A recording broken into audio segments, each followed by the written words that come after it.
ഔറംഗസേബിന്റെ ശവകുടീരം നീക്കാൻ കരസേവ നടത്തുമെന്ന് VHP പറയുന്നു. എന്താണ് കൂടുതൽ വിവരങ്ങൾ സർ? ഇത് മഹാരാഷ്ട്രയിൽ മുമ്പ് ഔറംഗാബാദ് എന്ന് പറഞ്ഞ സ്ഥലത്താണ്. ആ ഔറംഗാബാദിൻ്റെ ഇപ്പോഴത്തെ പേര് സാംഭാജി നഗർ എന്നാണ്. ഛത്രപതി ശിവജിയുടെ മകനാണ് സാംഭാജി. അപ്പോൾ അദ്ദേഹത്തിൻ്റെ പേരിൽ മാറ്റിയിട്ടുണ്ട് ഈ സ്ഥലത്തിൻ്റെ പേര്. അവിടെ ഗുൽദാബാദ് എന്ന് പറഞ്ഞ സ്ഥലത്താണ് ഔറംഗസേബിൻ്റെ ശവകുടീരം. ഔറംഗസേബ് മരിച്ചത് അഹമ്മദ് നഗറിലാണ്. അവിടുന്ന് 130 കിലോമീറ്റർ അകലെയാണ് ഈ ഗുൽദാബാദ് എന്ന് പറഞ്ഞ സ്ഥലം.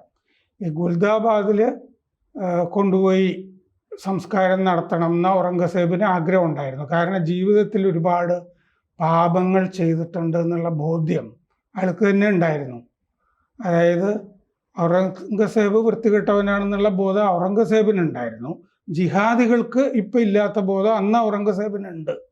അതുകൊണ്ട് അങ്ങേരെ എന്തു ചെയ്തു എന്ന് പറഞ്ഞാൽ ഈ ചിസ്തി പരമ്പരയിൽ ഉള്ള സൂഫി വര്യന്മാർ പലരെയും അടക്കം ചെയ്തിരിക്കുന്ന പലരുടെയും ഖബറുകളുള്ള ഒരു സ്ഥലത്ത് അടക്കണം എന്ന് വിൽപ്പത്രത്തിൽ എഴുതി വച്ചിരുന്നു. അപ്പോൾ അവരുടെ സാന്നിധ്യത്തിലായിരിക്കുമ്പോൾ കുഴപ്പമൊന്നും ഉണ്ടാവില്ല, പാപം മാറുമായിരിക്കും, സ്വർഗത്തിലെത്തുമായിരിക്കും, ഹൂറികളുടെ കൂടെ ജീവിക്കാം എന്നൊക്കെ ഔറംഗസേബ് കരുതിയിട്ടുണ്ടാവും. അല്ലെങ്കിൽ അഹമ്മദ് നഗറിൽ തന്നെ അദ്ദേഹത്തിനെ അന്ന് അടക്കം ചെയ്യാം എന്ന് അവർക്ക് തീരുമാനിക്കാം. പക്ഷെ അങ്ങനെ എഴുതി വച്ചിരുന്നു. ഈ ചിസ്തി സൂഫി വര്യന്മാരുള്ള സ്ഥലത്തൊക്കെ കൊണ്ടുപോയി അടക്കണം എന്ന് എഴുതി വെച്ചിരുന്നു. ലളിതമായിരിക്കണം, വലിയ പുതപ്പുകളും ഒന്നും വേണ്ട, വലിയ അലങ്കാരങ്ങളും ഒന്നും വേണ്ട എന്നൊക്കെ പറഞ്ഞിരുന്നു. അലങ്കാരങ്ങളൊന്നും ഇല്ലാതെ ആണത് ചെയ്തത്. ഈ ഔറംഗസേബ് ഈ തൊപ്പി തയ്ക്കുമായിരുന്നു, പ്രാർത്ഥനയ്ക്കുള്ള തൊപ്പി. പിന്നെ ഖുർആൻ ഇങ്ങനെ പകർത്തി എഴുതുകയൊക്കെ ചെയ്യുമായിരുന്നു. ഈ പാപബോധം കാരണം എന്താണെന്ന് വെച്ചാൽ ഇസ്ലാമിൽ അനിസ്ലാമികമായ പ്രവൃത്തിയാണ് ഈ ബാപ്പയെ തടവിലിട്ടിട്ട് അധികാരം പിടിക്കുക എന്ന് പറഞ്ഞ പരിപാടി. 7.5 കൊല്ലം ഷാജഹാനെ ആഗ്ര കോട്ടയിൽ തടവിലിട്ടിരുന്നു. ഇത് മക്കയിലെ ഷറീഫിനോട് ഇതൊന്ന് അംഗീകരിച്ച് തരണം, ഞാൻ ഇങ്ങനെയാണ് ഭരിച്ചുകൊണ്ടിരിക്കുന്നത്, ബാപ്പയെ പീഡിപ്പിച്ചിട്ടാണ്, പക്ഷെ ഇതൊന്ന് അംഗീകരിച്ച് തരണം എന്നൊക്കെ മക്ക ഷറീഫിനോട് അക്കാലത്ത് അഭ്യർത്ഥിച്ചിരുന്നു ഔറംഗസേബ്. പക്ഷേ 7.5 കൊല്ലം കഴിഞ്ഞിട്ടാണ് ആ അഭ്യർത്ഥനയൊക്കെ നടന്നത്. അത് 7.5 കൊല്ലം കഴിയുമ്പോഴേക്കും അതിൻ്റെ ഭാരമൊക്കെ ചുമക്കുകയാണല്ലോ. ഈ തോന്നലുള്ള കൊണ്ടാണ് ഇങ്ങനെയൊക്കെ ഇവിടെ കൊണ്ടുപോയി ഗുൽദാബാദിൽ അടക്കം ചെയ്തത്. അപ്പോൾ ഇപ്പോൾ സാംഭാജി മഹാരാജിൻ്റെ വികാരം ഇങ്ങനെ നിറഞ്ഞു നിൽക്കുകയാണ്. മറ്റേ സത്താറയിൽ നിന്നുള്ള MP ആണെങ്കിൽ ശിവജിയുടെ കുടുംബത്തിൽപ്പെട്ട ആളാണ്. അദ്ദേഹമൊക്കെ പറഞ്ഞിട്ടുണ്ട് ഇത് അവിടെ നിന്ന് നീക്കണം എന്നുള്ളത്. ഇങ്ങനൊരു സംഗതി ആവശ്യമില്ല. ഇപ്പോൾ ഫട്നാവിസ് പറഞ്ഞിട്ടുണ്ട്, ഷിൻഡെ പറഞ്ഞിട്ടുണ്ട്, എല്ലാവരും അതിൻ്റെ കൂടെ നിൽക്കുന്നുണ്ട്. ഇതിനെ തുടർന്നാണ് ഇപ്പോൾ നാഗ്പൂരിൽ കലാപം നടക്കാനുള്ള കാര്യം എന്താണെന്ന് വെച്ച് കഴിഞ്ഞാൽ, മുമ്പ് പ്രധാനമന്ത്രിയായിരുന്നപ്പോഴും RSS ആസ്ഥാനത്ത് പോയിരുന്നില്ല മോദി. പക്ഷേ ഇപ്പം മോദി പോകാൻ പോകുന്നുണ്ട്. 30-ാം തീയതി അങ്ങോട്ട് RSSൽ വർഷപ്രതിപദ എന്ന് പറഞ്ഞ ചടങ്ങിൽ പങ്കെടുക്കാനായിട്ട് മോദി പോകുന്നുണ്ട് നാഗ്പൂരിലെ RSS ആസ്ഥാനത്ത്. അതുകൊണ്ട് നാഗ്പൂർ വൃത്തിയായിട്ട് ഇരിക്കരുതെന്ന് ജിഹാദികൾക്ക് നിർബന്ധമുണ്ട്. അതുകൊണ്ടാണ് കലാപം. അതും കൂടി കാരണമാണെന്നാണ് ഞാൻ കരുതുന്നത്. അപ്പോൾ ഇപ്പോൾ ഈ ഔറംഗസേബിൻ്റെ പ്രതിമ അവിടെ ഇപ്പോൾ കാവലൊക്കെ ഉണ്ട്, സുരക്ഷാ കാവലൊക്കെ. മറ്റേ സർക്കാരിന് അതൊക്കെ ചെയ്യണമല്ലോ, സർക്കാർ അതൊക്കെ ചെയ്യുന്നുണ്ട്. എന്താണെന്ന് വെച്ചാൽ അത് ആർക്കിയോളജിക്കൽ സർവേ ഓഫ് ഇന്ത്യ ASIയുടെ സംരക്ഷിത സ്മാരകമാണ്. അല്ലെങ്കിൽ പൊളിക്കാൻ എളുപ്പമുണ്ടായിരുന്നു. ഇനി കേന്ദ്രം തീരുമാനിച്ച് ASI ഇതിനെ സംരക്ഷിത സ്മാരകം എന്നുള്ള സ്റ്റാറ്റസിൽ നിന്ന് മാറ്റുകയൊക്കെ വേണം. മാറ്റിക്കഴിഞ്ഞാൽ ഇതൊക്കെ സുഗമമായിട്ട് നടക്കുള്ളൂ. ഇപ്പം നിയമപ്രകാരം പ്രയാസമാണ്. അങ്ങനെയാണെങ്കിൽ ഇപ്പോൾ വിശ്വ ഹിന്ദു പരിഷത്ത് പറയുന്നത് എന്താണെന്ന് വെച്ച് കഴിഞ്ഞാൽ, ഞങ്ങൾ അത് കർസേവ നടത്തി പൊളിച്ച് നീക്കും. ഇത് VHPക്ക് അയോധ്യയിൽ ഇതിനേക്കാൾ ഭീകരമായ ഒരു സ്ഥലത്ത് കർസേവ നടത്തിയതാണ്. അത് നമ്മൾ ഒക്കെ അന്ന് ടെലിവിഷനിലൊക്കെ കണ്ടതുമാണ്. അപ്പോൾ VHPയുടെ നേതാവ് ഇപ്പോൾ പറഞ്ഞിട്ടുണ്ട്, 1947 മുതൽ VHPയുടെ നേതാവ് ശ്രീരാജ് നായർ അദ്ദേഹം പറഞ്ഞിരിക്കുന്നത് എന്താണെന്ന് വെച്ച് കഴിഞ്ഞാൽ, കഴിഞ്ഞ ദിവസം ഇവർ 36 കലക്ടർമാർക്കും VHP വിശ്വ ഹിന്ദു പരിഷത്ത് അവിടെ നിവേദനം കൊടുത്തു. ഇങ്ങനൊരു പ്രശ്നമുണ്ട്, ഈ പ്രശ്നം നിങ്ങൾ പരിഹരിക്കണം. ഇത് സാംബാജി നഗർ ജില്ലയിലെ കലക്ടർക്കും കൊടുത്തിട്ടുണ്ട്, മഹാരാഷ്ട്രയിലെ 36 കലക്ടർമാർക്കും നിവേദനത്തിൻ്റെ കോപ്പി കൊടുത്തിട്ടുണ്ട്. അപ്പോൾ ഇനി ഫട്നാവിസിനെ കാണും എന്ന് ഇദ്ദേഹം പറഞ്ഞിട്ടുണ്ട്, ശ്രീരാജ് നായർ പറഞ്ഞിട്ടുണ്ട്. അത് കഴിഞ്ഞ് ഫട്നാവിസിനെ കണ്ടിട്ടും പ്രയോജനമില്ല എങ്കിൽ ഞങ്ങൾ കർസേവ നടത്തും. അപ്പോൾ കർസേവയിലേക്ക് നീങ്ങുകയാണ് മറ്റേ ഔറംഗസേബുമായി ബന്ധപ്പെട്ട കാര്യങ്ങൾ. ഗുൽദാബാദിൽ പല രാജാക്കന്മാരുടെയും സൂഫി വര്യന്മാരുടെയും ഒക്കെ, സത്യത്തിൽ ഈ ഗുൽദാബാദ് എന്ന് പറഞ്ഞ സ്ഥലത്തിന് മഹാരാഷ്ട്രയിൽ യാതൊരു പ്രാധാന്യമില്ല. ഒരു കുഗ്രാമം പോലത്തെ സ്ഥലമാണത്. ഇപ്പോഴാണ് ഈ ഔറംഗസേബിൻ്റെ ഈ പ്രശ്നമൊക്കെ ഉണ്ടായപ്പോൾ ഇതറിയപ്പെടുന്നത്. അപ്പോൾ അവിടെ ഖ്വാജ സയ്യദ് സൈനുദ്ദീൻ ഷിറാസിയുടെ ശവകുടീരം കിടക്കുന്ന ഖബർ ഇരിക്കുന്ന വളപ്പിലാണ് ഈ ഔറംഗസേബിൻ്റെയും. പ്രധാനമായിട്ടും അവിടെയുള്ളത് ഈ ഔറംഗസേബിൻ്റെ അല്ല, ഈ ഖ്വാജ സയ്യദ് സൈനുദ്ദീൻ ഷിറാസിയുടെ ശവകുടീരമുള്ള സ്ഥലമാണത്. അതുകൊണ്ടാണ് അവിടെ ഒരു ദേവാലയവും ഉള്ളത്. ഈ ഷിറാസിയുടെ ശവകുടീരം ഔറംഗസേബിൻ്റെ ശവകുടീരത്തിന് മുമ്പേ ആ വളപ്പിലുണ്ട്. ഈ ഷിറാസിയുടെ കൂടെ പോയി കിടക്കണമെന്ന് ഔറംഗസേബിന് നിർബന്ധമായിരുന്നു, ഞാൻ നേരത്തെ പറഞ്ഞല്ലോ. കാരണം ഈ ഷിറാസിയെ ഒരു ഗുരുവായിട്ട് സ്വയം കരുതിയിരുന്നു ഔറംഗസേബ്. 1707 അഹമ്മദ് നഗറിലാണ് മരിച്ചുപോയത്. ഇപ്പോൾ ഈ അഹമ്മദ് നഗറിൻ്റെ പേര് അഹില്യ നഗർ എന്നാണ്. അഹില്യബായി ഹോൾക്കറിൻ്റെ പേരാണ് ഇട്ടിരിക്കുന്നത്. ഇത്തരം ജിഹാദി പേരുകളൊക്കെ എടുത്ത് മാറ്റുന്നുണ്ട് അവിടെ.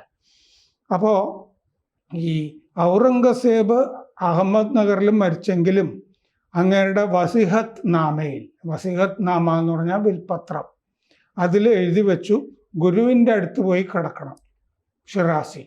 അപ്പോൾ അങ്ങനെ എഴുതി വെച്ചുകൊണ്ടാണ് അവിടം വരെ ചുമന്നത് ആളുകൾ. 1689 സാംബാജി മഹാരാജിനെ കൊന്നത് ഔറംഗസേബ്, കണ്ണ് ചൂഴ്ന്നെടുത്ത് നാവ് പറിച്ചെടുത്തും ഒക്കെ.